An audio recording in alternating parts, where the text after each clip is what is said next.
p.m. Yes, afternoon session. I think I called this plan of the afternoon, POA, plan of the afternoon, because I am done for the day. Just wrapped things up at work, and I am headed home to work on a new video. I think I got another idea yesterday on my way home, because I did not see the ability to do this, or foresee the ability to not be able to fly. So I flew my drone yesterday.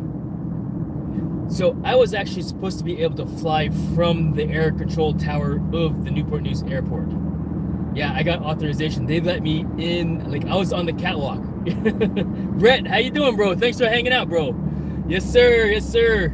I'm back. I missed the morning session just because I was thinking this morning, you know, my drive in, you know, the fire was, the smoke was churning or whatever. my best friend would say, my best friend's mom would say, I'm thinking, or I would say, I'm thinking. She goes, oh, I thought so. I smelled something burning. And I didn't understand what that meant. I still don't really understand what that meant, reference-wise. But the cogs are turning this morning. Didn't even think about trying to live stream for some reason this morning. But I sat in the truck, and I was like, oh, I got to say something on the way home, because I did learn a valuable lesson yesterday. And particularly from my fellow YouTubers, the guys, you know, the fellow folks that are on Paul Murray's live stream, as a matter of fact, who's about to get on in about 40 minutes from now. I think he goes on every day at 5 p.m. But I got on his live stream as I headed home. And Dusty, good afternoon. Thanks a lot for hanging out, bro. But what'd you say there, Brett? Oh my gosh, heater's on. Too hot. It's 52 degrees right now inside. Air tower, yes. So I submitted my airspace authorization, and it was such an unusual request. Usually they deny it, is what the FAA guy said. Usually they deny it, but my operation was so unusual. He's like, let me find out what he really needs. And so, yeah, and just talking to him, and him talking to his bosses about letting me fly in the restricted airspace of the airport, because basically the client wanted shots that were right next to the airport, which right next to the airport, there's still a restricted zone. If you look at the DJI map, there are red areas, and the drone would not allow me inside of those red areas. And so, but I didn't realize that until I was actually on site. So in other words, after speaking with FAA air control tower, going up to the air control tower, standing on the catwalk, I left my drone because I don't like to hand launch. Too scary for me, you know. I ain't a pro like you guys. You know, I like my digits, right? Because I got to be able to fly the drone. I don't want to have to use the motion controller because I got no more fingers and thumbs. But yeah, I was standing on the catwalk. I go to arm the drone because I left it in the parking lot on top of my truck. Armed it and try to take off, you know, put the two sticks down and in, and it wouldn't take off. It said unable to fly in a restricted zone. And I was like, no way. After all the work and effort, crazy, right? But I was still able to get the shots that I needed for the client, because what I did was I just moved the drone outside of the area, right, outside of the restricted zone specifically, and was able to fly. Now, instead, in order for me to do that, I would have had to have left the air control tower fenced in area. So instead of flying from the air control tower, which would have been super awesome, I flew from like the parking lot, for example, like on the other side, and I had to move from one side to the other side. Had I been at the air control tower, I could have been able to get all the shots from that one location. But neither here nor there. Lesson learned, to say the least.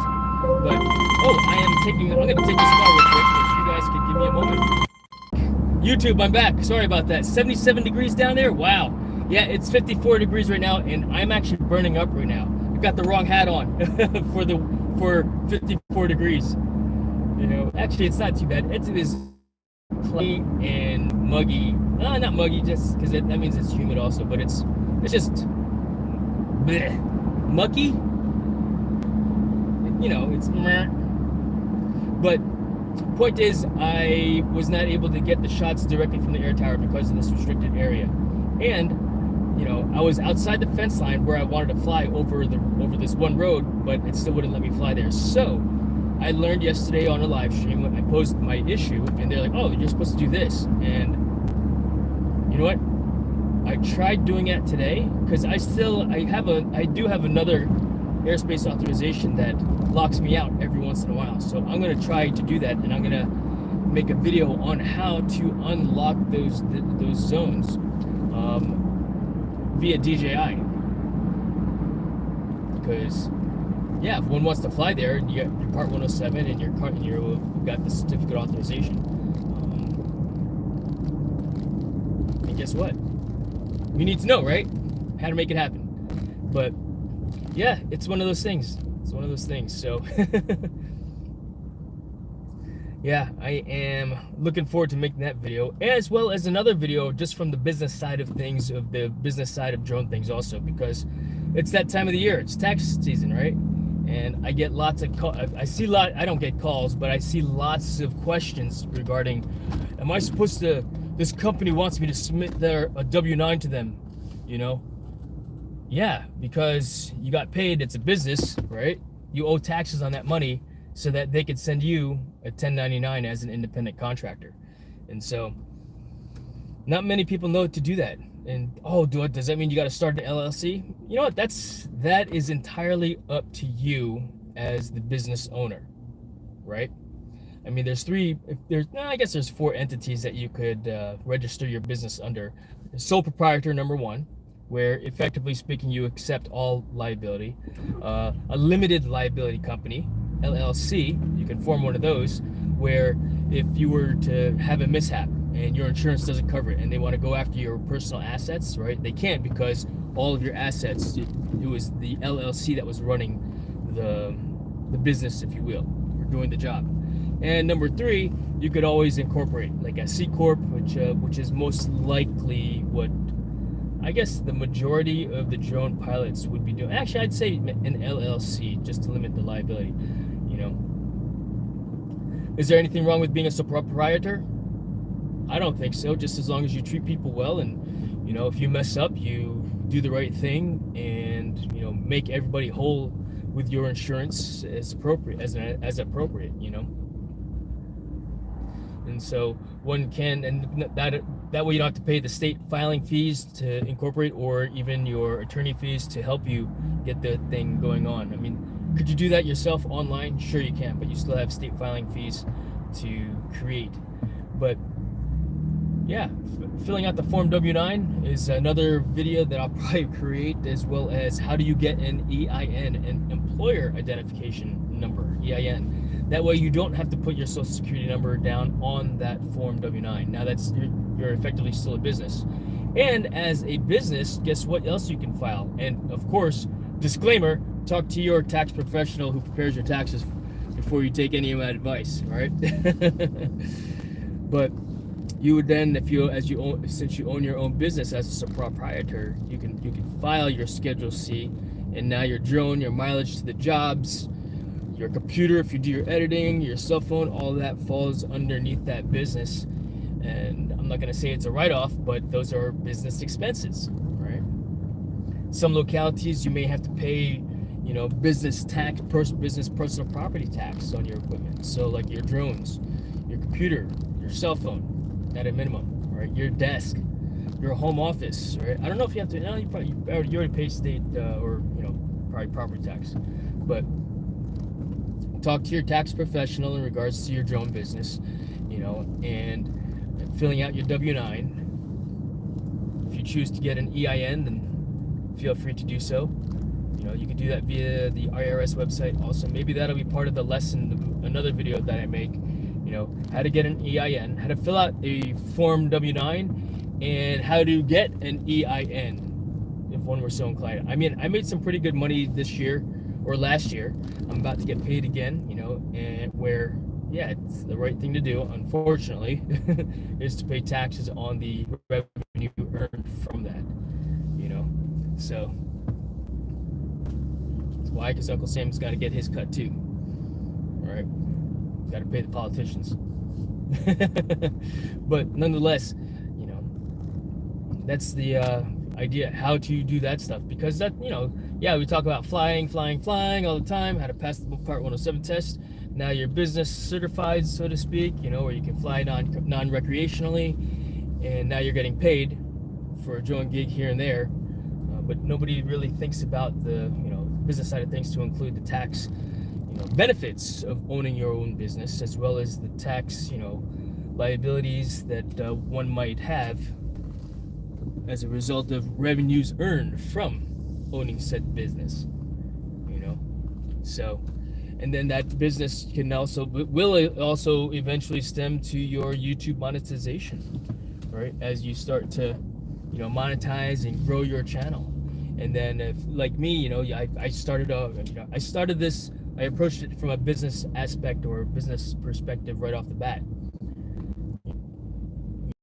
Monetized my business right from the start, and